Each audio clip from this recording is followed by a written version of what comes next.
Hi ಎಲ್ಲೋ friends, last ವಿಡಿಯೋದಲ್ಲಿ ನಾನು ಒಂದು ಓಲ್ಡ್ ಸ್ಯಾರಿನ ಯೂಸ್ ಮಾಡಿಕೊಂಡು 10 ಇಯರ್ಸ್ ಬೇಬಿಗೆ ಒಂದು ಸ್ಕರ್ಟು ಮತ್ತು 5 ಇಯರ್ಸ್ ಬೇಬಿಗೆ ಒಂದು ಸ್ಕರ್ಟನ್ನು ಡಿಸೈನ್ ಮಾಡ್ತಿದ್ದೀನಿ ಅಂತ ಹೇಳಿದೆ. ಈಗ 2 ಸ್ಕರ್ಟ್ಸ್ನ ಸ್ಟಿಚಿಂಗ್ ಮಾಡೋದು ಕಂಪ್ಲೀಟ್ ಆಗಿದೆ. ಈಗ ನಿಮ್ಮ ಹತ್ರ ಶೇರ್ ಮಾಡ್ಕೊಳ್ತಾ ಇದ್ದೀನಿ. ನೋಡಿ, ಇದು ಬಂದು 5 ಇಯರ್ಸ್ ಬೇಬಿಗೆ. ನಾನು ಈ ಸ್ಕರ್ಟಿಗೆ ಬಂದು 2 ಮೀಟರ್ಸ್ ಮೈನ್ ಫ್ಯಾಬ್ರಿಕನ್ನು ಯೂಸ್ ಮಾಡಿದ್ದೀನಿ ಮತ್ತು 3 ಮೀಟರ್ಸ್ ಲೈನಿಂಗನ್ನು ಯೂಸ್ ಮಾಡಿದ್ದೀನಿ, ಪಾಲಿಸ್ಟರು. ಮತ್ತು ಕ್ಯಾನ್ ಕೂಡ ನಾನು ಸ್ಟಿಚ್ ಮಾಡಿದ್ದೀನಿ. ನೋಡಿ, ಕ್ಯಾನನ್ನು ಮಕ್ಕಳಿಗೆ ಈ ಥರ ಸ್ಟಿಚ್ ಮಾಡುವಾಗ ಈ ರೀತಿ ಸ್ಟಿಚ್ ಮಾಡಿದ್ರೆ ಅವ್ರಿಗೆ ಯಾವುದೇ ರೀತಿ ಇರಿಟೇಷನ್ ಅನ್ನೋದು ಆಗೋದಿಲ್ಲ. ನೋಡಿ ಯಾವ ರೀತಿ ಬಂದಿದೆ ಅಂತ. ಹಾಗೆ ಅವರು ಹೆಣ್ಮಕ್ಳು ತುಂಬ ಬೇಗ ಬೆಳೀತಾರಲ್ವ, ಅದಕ್ಕೋಸ್ಕರ ನಾನಿಲ್ಲಿ ಒಂದು 5 ಇಂಚಸ್ ಅಷ್ಟು ಕ್ಲಾತನ್ನು ಕೂಡ ಫೋಲ್ಡ್ ಮಾಡಿ ಸ್ಟಿಚ್ ಮಾಡಿದ್ದೀನಿ.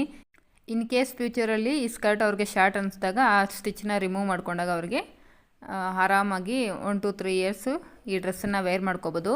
ಇದಕ್ಕೆ ಈ ರೀತಿ ಪೆಪ್ಲಮ್ ಬ್ಲೌಸನ್ನು ಸ್ಟಿಚ್ ಮಾಡಿಕೊಟ್ಟಿದ್ದೀನಿ. ನೋಡಿ, ಸ್ಮಾಲ್ ಪಫ್ ಸ್ಲೀವ್ಸ್ನ ಈ ರೀತಿ ಸ್ಟಿಚ್ ಮಾಡಿ ಮುಂದೆಗಡೆ ಬಂದು ಕಂಪ್ಯೂಟರ್ ಎಂಬ್ರಾಯ್ಡರಿಯಲ್ಲಿ ನೆಕ್ಗೆ ಮತ್ತು ಕೆಳಗಡೆ ಒಂದು ಫ್ಲವರನ್ನು ಬರೋ ಥರ ವರ್ಕ್ ಹಾಕ್ಸಿ ಈ ರೀತಿ ಸ್ಟಿಚ್ ಮಾಡಿದ್ದೀನಿ.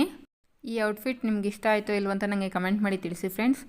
ಸೇಮ್ ಲೈಕ್ ಇದೇ ಥರನೇ 10 ಇಯರ್ಸ್ ಬೇಬಿಗೆ ಕೂಡ ಇದೇ ಥರನೇ ನಾನು ಸ್ಟಿಚ್ ಮಾಡಿದ್ದೀನಿ.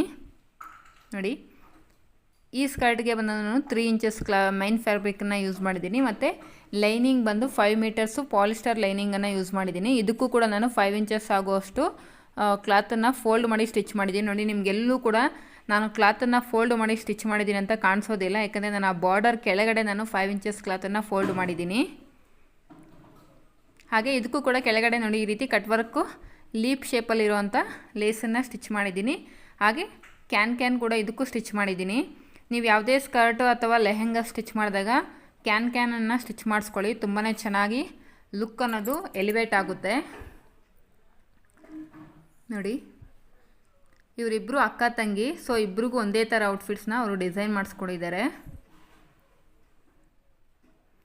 ಮತ್ತು ಇದು ಬ್ಲೌಸ್ ಬಂದು ಆಪ್ ಪಟ್ಟುವಲ್ಲಿ ಬರುತ್ತಲ್ಲ, ಈ ಸ್ಯಾರಿಯಲ್ಲಿ ಪಲ್ಲು ಬಂದು ಈ ಬ್ಲೌಸ್ ಕಲರ್ ಇತ್ತು, ಅದಕ್ಕೋಸ್ಕರ ಅವರು ಈ ಆಪ್ ಪಟ್ಟು ಬ್ಲೌಸ್ ಪೀಸಸ್ನ ತಂದು ಕೊಟ್ಟಿದ್ದರು.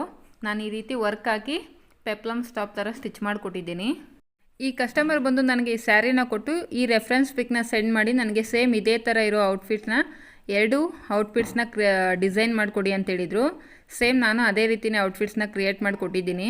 ಈ ಔಟ್ಫಿಟ್ಸ್ ನಿಮ್ಗೆ ಇಷ್ಟ ಆಯಿತು ಇಲ್ವ ಅಂತ ನನಗೆ ಕಮೆಂಟ್ ಮಾಡಿ ತಿಳಿಸಿ ಫ್ರೆಂಡ್ಸ್. ಹಾಗೆ ಈ 2 ಔಟ್ಫಿಟ್ಸಲ್ಲಿ ಯಾವ ಔಟ್ಫಿಟ್ಸ್ ತುಂಬಾ ಚೆನ್ನಾಗಿ ಕಾಣಿಸ್ತಿದೆ ಅಂತಲೂ ನನಗೆ ಕಮೆಂಟ್ ಮಾಡಿ ತಿಳಿಸಿ. ಈ ವಿಡಿಯೋ ನಿಮಗೆ ಯೂಸ್ಫುಲ್ ಆಗಿದೆ ಅಂತ ಅನಿಸಿದ್ರೆ ಖಂಡಿತವಾಗ್ಲೂ ಒಂದು ಲೈಕ್ ಮಾಡಿ. ಹಾಗೆ ನನ್ನ ಚಾನಲ್ನ ಸಬ್ಸ್ಕ್ರೈಬ್ ಮಾಡ್ಕೊಳ್ಳಿ friends. Thank you for watching.